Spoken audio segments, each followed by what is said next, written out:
The time I spent in Belgrade was very important to me because it was there that I saw the role of the media, and there that I understood why the Serbs left town.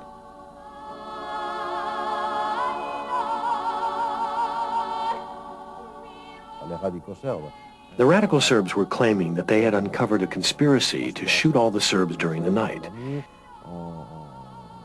They retold the history of the Second World War and so on, and finally they succeeded in causing the exodus of, if not all, a large portion of the Serbian population.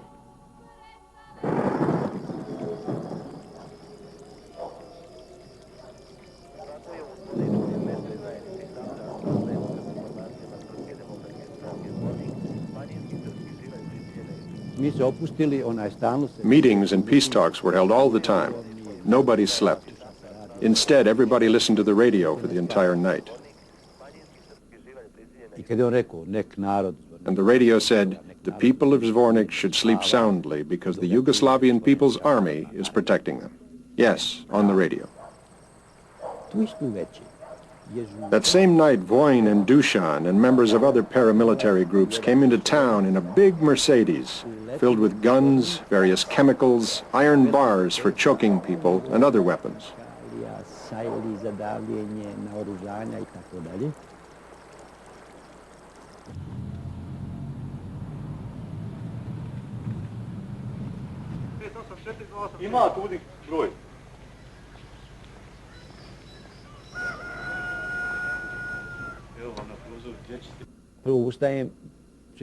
In the morning, I didn't hear the shooting. As was usual on mornings when I didn't have to work, I woke up around 8:30 or 9 and turned the radio on. I heard the announcer's voice saying, "Defenders, take up your positions and defend your city."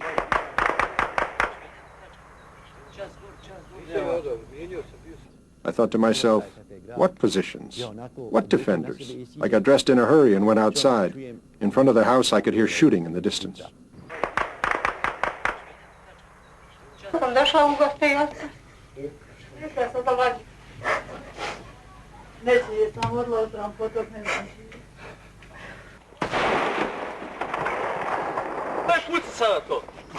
Ovdje se pucalo. A ne znam na koji. Ovamo, ajde, napred. Pa neš. Hodi ovamo. Napred, ajde. Ne znam ko je pucao. Napred, ajde. Ko je pucao sad malo? Ne znam gdje se vi. Ko je pucao? Pa ne znam pokoj. Napred. Polako, pusti.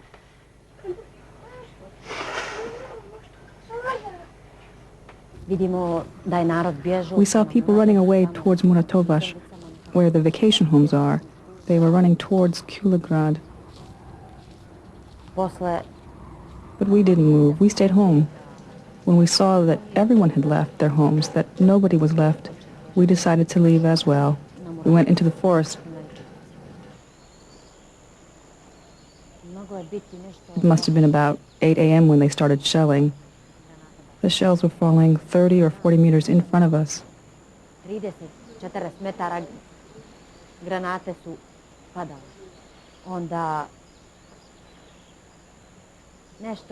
It was maybe 9:45. I remember very well when they surrounded us.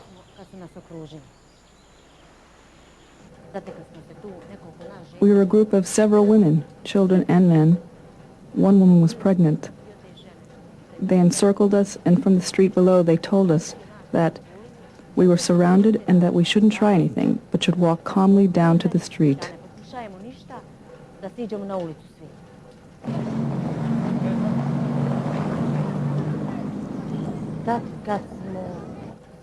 As we descended, knowing that we were surrounded, we could see them approach.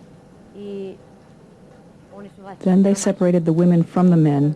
They put the women along one wall and made the men lie down on the road.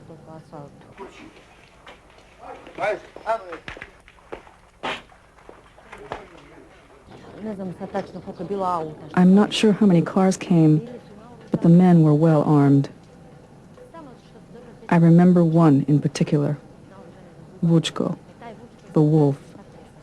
He was armed to the teeth, and he had those military boots laced up his leg. The soles of the boots were steel enforced, and with these boots, he was kicking and smashing people. He warned us that under no circumstances should anyone cry. He threatened to kill us all, to slit our throats. I counted 30 men lying on the ground. Your husband was there too? Yes, he was. 5 of the men's throats were slit right away. They tortured the others so they would suffer and die slowly. They broke my husband's jaw and sliced him across here. Then I saw him exhale and the blood gushed out.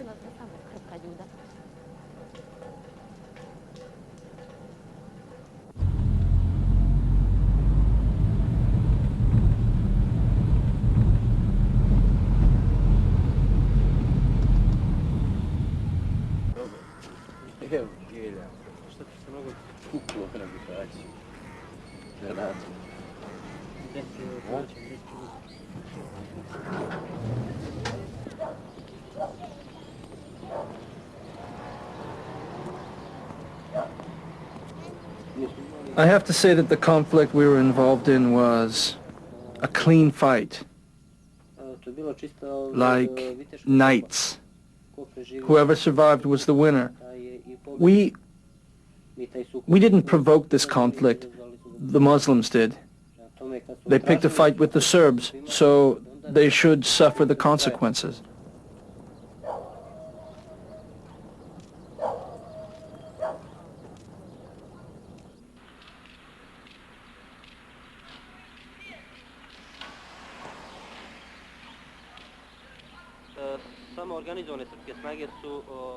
Serbian volunteer forces acted to prevent further bloodshed and genocide. They demonstrated their humanity. For example, at this building, here, they gathered all the innocent civilians to protect them from the fighting. They put them on buses and sent them over the border. That is the restaurant, the cafe. Those people were taken out and along that wall they were shot. This is the restaurant where they were actually in a shelter. They used this as shelter. This is the wall along which they were lined up and shot. And one man accidentally survived. The only thing we heard was shattering glass falling from the front of the restaurant. After they broke the glass, we could hear their voices, and then one of them stuck his head through the window. When he saw us, he began shouting, "Civilians!"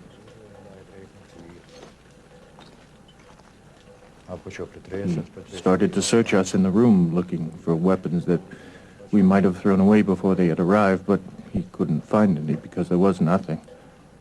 When he realized that there was nothing, he shouted, "Men to one side." As he approached, he finished a conversation on his walkie-talkie and put it away. Then he shot the 2 Baja brothers. He was cursing and yelling. He grabbed my brother-in-law by the hair, cursed at him, and while still pulling his hair, shot him in the head. This all happened in a split second. Then he turned to me. All I can remember is lifting my shoulder and moving my head like this. After that, I don't remember anything. After a while, I regained consciousness. I opened my eyes and saw that my head was down, and my hands were under my head. They were covered with black blood.